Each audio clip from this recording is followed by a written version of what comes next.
We are going to cook special chicken tinola. So here are our ingredients.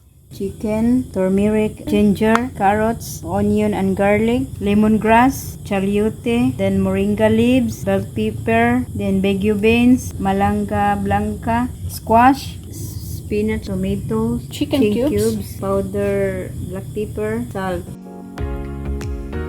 So we are now putting oil in the pan so we can start sauteing. So there's garlic and onions. Just saute them until partially golden brown.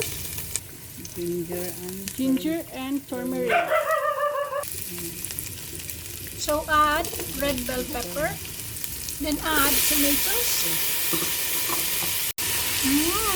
That smells delicious. So the idea of putting the tomato earlier, so the tomato flavor will come out. Add slices of chicken and mix a bit. Then cover and simmer. So take the cover and then mix the chicken a little bit. Carrots, squash, Kalabasa, and that, what's the name of the white one?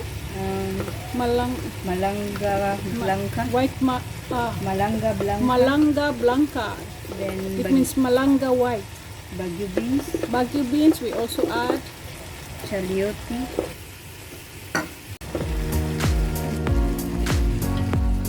And then mixed it a little bit. You can see it looks already succulent. water, Add water until it goes over the top of the vegetables and the chicken. Gently mix and cover. So when it starts already boiling, take the cover off, simmer it. Mix again. add lemongrass, Then push it in the water. add cubes, 1 teaspoon black pepper, add salt 3 teaspoon, water, So we got more soup to sip. This is really special tinola, you see?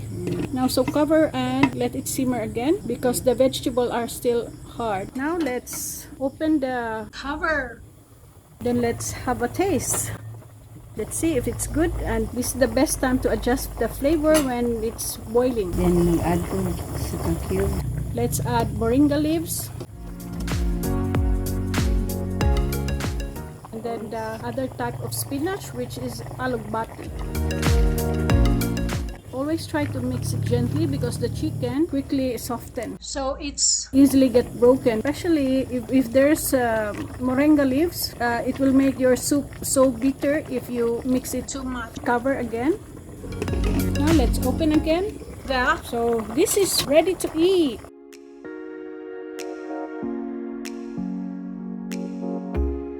Enjoy your meal.